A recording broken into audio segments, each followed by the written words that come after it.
Ladies and gentlemen, at last year's annual shareholders meetings, EDC and the other FPH group companies, we actually pledged that we would no longer consider developing or investing in coal-fired power plants.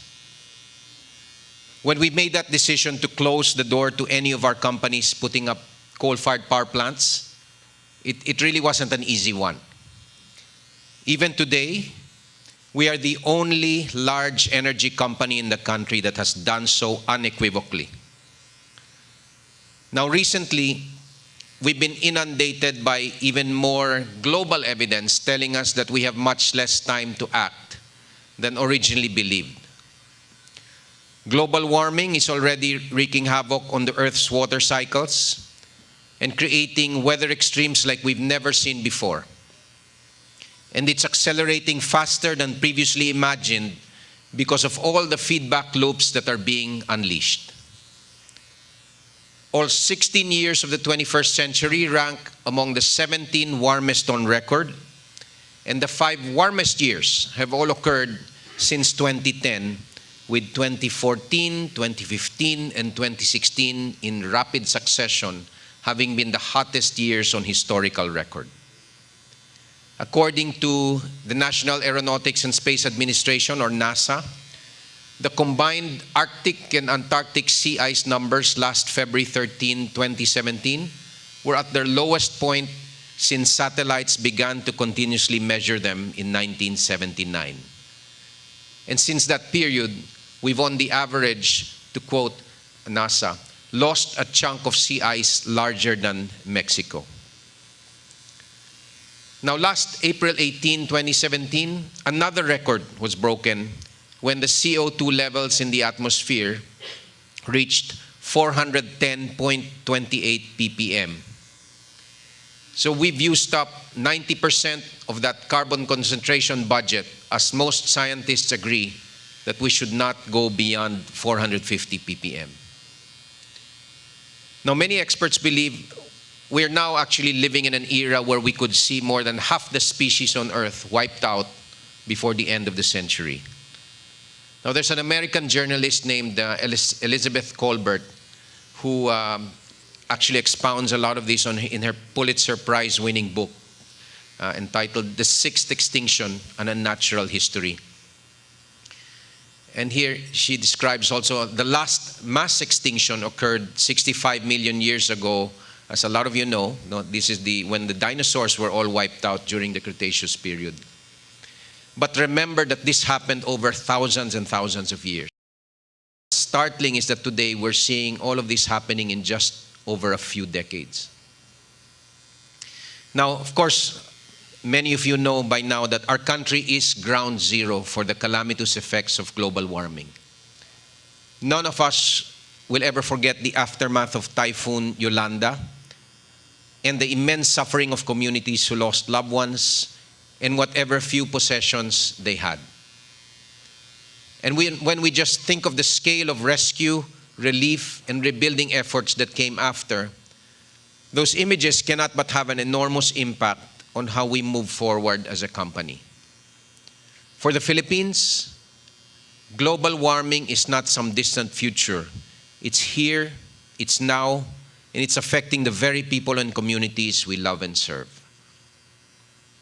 Today, the world already stands 1.1 degrees Celsius warmer than pre-industrial times. And the United Nations Environment Program warns that we have 3 years left before the door closes to limiting temperature rise to 1.5 degrees Celsius.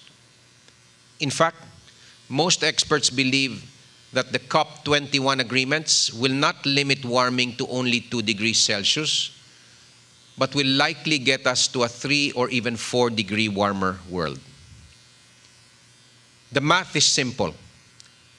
Global carbon emissions need to peak no later than 2020, and the world needs to be totally off carbon in 30 years or less if we are to keep within the 2 degrees Celsius limit, which means cutting global emissions by half every decade henceforth. This is why the rush away from fossil fuels and toward renewables needs to accelerate. And the world will need to deploy technology to utilize energy more efficiently in our buildings and homes. We will also need to protect and enhance the trees and oceans that today still absorb half the world's emissions. And we need to transform our food system from a major greenhouse gas emitter into one that's at least greenhouse gas neutral. The bright side of all this is that technology is moving along the right trajectory. We're seeing exponential cost reductions for solar, wind, and battery storage. And over the last decade, installations of renewable energy have been doubling roughly every 5 to 6 years. At this rate, renewable energy will approach 100% by 2050. However, as more renewables penetrate our lives, this will have strategic implications for electric utilities and power generators, given its ability to change the shape of demand daily and yearly. Demand peaks will be shaved, grid electricity demand growth will be moderated, and energy production will be more democratized as more and more consumers simultaneously become producers of power. It's a brave new world coming for the energy industry, with the looming threat of coal-fired power plants being stranded and incompatible with the need for dispatch flexibility and low carbon emissions. Ironically, the Philippine electricity industry is a product of the 20th century, and the tendency is to continue doing more of the same.